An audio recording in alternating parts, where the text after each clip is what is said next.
우리가 뭐 로빈이나 파랑색 이런 새들 보면 그냥 바로 아, 새다 이렇게 알잖아요. 네, 그렇죠. 자연스럽게 범주하는 거죠. 그리고 대부분의 새는 날 수 있다. 뭐 이렇게 연결하고요. 이런 건 우리한텐 참 쉬운데 인공지능, 특히 그 LLM들은 이런 개념을 어떻게 다룰까요? 그게 오늘 저희가 좀 파헤쳐 볼 내용인데요. 네, 맞아요. LLM하고 인간이 정보를 이렇게 확 압축하는 거랑 또 그 의미의 어떤 풍부함을 지키는 거, 그 사이에서 어떻게 줄타기를 하는지 한번 보려고 합니다.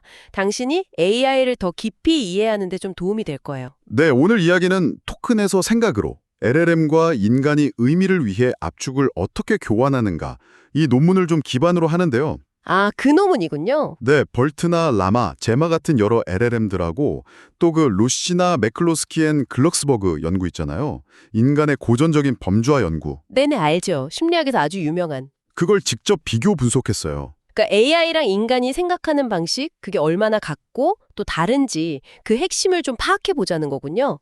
좋습니다. 그럼 바로 한번 시작해 볼까요? 네, 가장 기본적인 질문부터요. 그 LLM이 만드는 개념 범주 있잖아요. 뭐 가구라든지 새라든지 이런 큰 틀이 우리가 생각하는 거랑 얼마나 비슷할까요? 일단 전반적으로 보면요.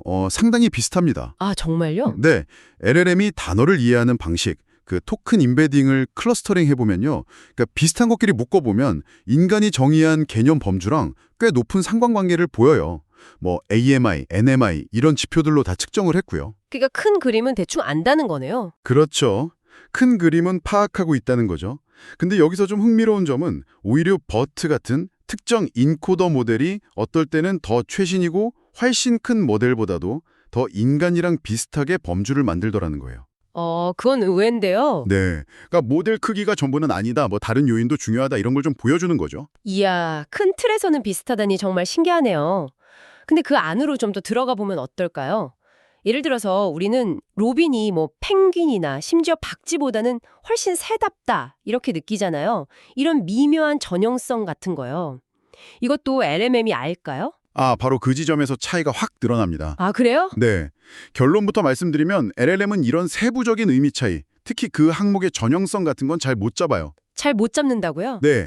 연구에서는 각 항목, 예를 들어 로빈이라는 단어 임베딩하고 그 범주명 새 임베딩 사이의 유사도, 뭐 코사인 유사도 같은 걸 계산했거든요. 네. 그걸 인간이 평가한 전용성 점수랑 비교를 해봤는데 그 상관관계가 아주 낮게 나왔어요. 스피어만 상관 기수로 봤을 때요. 그러니까 LMM은 참새가 왜 타조보다 더 새 같은지 그 느낌적인 느낌은 잘 모른다는 거네요. 그렇죠. 딱 그런 뉘앙스는 잘 파악을 못하는 거죠. 그렇군요. 큰 범주는 아는데 디테일은 좀 놓친다.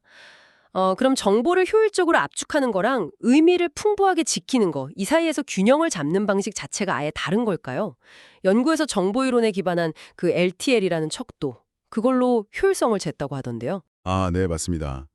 그 LLM 목표 함수라는 게 일종의 효율성 점수인데요. 얼마나 정보를 잘 압축하면서도 원래 의미를 덜 왜곡시키는가, 이걸 보는 거거든요. 네네. 비교를 해보니까 LLM하고 인간은 여기서 정말 완전히 다른 전략을 쓰고 있었어요.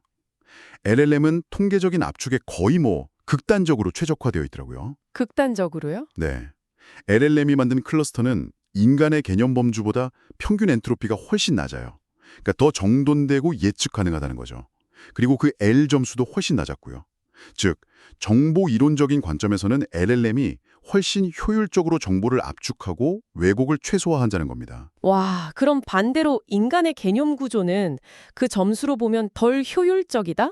이런 얘기가 되는 거네요. 엔트로피도 높고 L 점수도 높다는 건. 뭔가 다른 걸 더 중요하게 생각한다는 뜻일까요? 정확히 그렇습니다. 인간의 개념 체계는 그냥 통계적인 압축, 효율성 면으로는 설명이 안 되는 거죠. 뭔가 다른 풍부함, 또 유연성, 이런 걸 더 우선시하는 것 같아요. 아, 풍부함과 유연성. 네. 복잡한 세상을 이해하고 또 다른 사람이랑 소통하고 앞으로 뭘 예측하고 이런 여러 가지 기능적인 요구를 만족시키기 위해서 어쩌면 통계적인 비효율성을 좀 감수하는 전략일 수 있다는 거죠. 맥락에 따라서 의미를 좀 바꾸거나 넓힐 수 있는 그런 적응적인 풍부함, 유연성을 위해서요. 결국 정리를 좀 해오면 LLM은 넓은 범주는 잘 잡고 또 데이터를 기가 막히게 압축하는 데는 선수지만 그 안에 어떤 미묘한 차이나 맥락은 잘 모르는 경향이 있고 네. 반면에 인간은 약간은 비효율적으로 보이더라도 훨씬 유연하고 풍부하게 의미를 다룬다. 이런 거군요. 네, 핵심을 아주 잘 짚어주셨어요. LLM은 패턴 인식하고 압축하는 데는 정말 대가죠. 하지만 인간의 개념은 그것 말고도 일반화나 추론, 또 소통 같은 아주 다양한 기능적인 요구를 만족시키는 방향으로 발전해 온 거거든요. 그렇군요. 어쩌면 이게 현재 AI가 왜 인간 수준의 어떤 깊은 이해나 상식적인 판단에는 아직 좀 부족한지 그 이유 중 하나일 수도 있겠다 싶어요. 아하. 당신이 AI랑 이렇게 상호작용하면서 와 진짜 똑똑하다 이렇게 느끼다가도 가끔 아니 왜 저렇게 뻔한 걸 모르지 싶을 때가 있잖아요. 네, 있죠. 오늘의 이야기가 바로 그 이유를 조금이나마 설명해 줄 수 있을 것 같습니다. 효율성을 정말 극한으로 추구하는 AI와 풍부함을 위해서 기꺼이 비효율성을 감수하는 인간의 어떤 근본적인 차이인 거죠. 오늘은 LLM과 인간이 세상을 이해하고 개념을 만드는 방식이 어떻게 다른지, 특히 그 정보 압축과 의미 보존이라는 줄다리기에서 어떤 근본적인 차이를 보이는지 깊이 살펴봤습니다. 네, LLM의 통계적 효율성, 그리고 인간의 적응적 풍부함, 이 두 가지 키워드가 오늘 이야기의 핵심이었습니다. 마지막으로 이런 질문을 한번 던져보고 싶네요.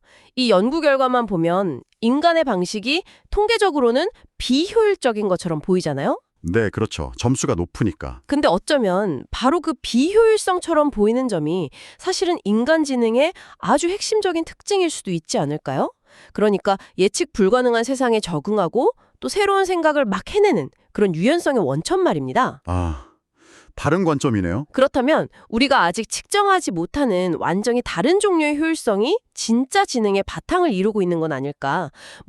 이런 생각도 해볼 수 있을 것 같아요. 당신의 생각은 어떠신가요?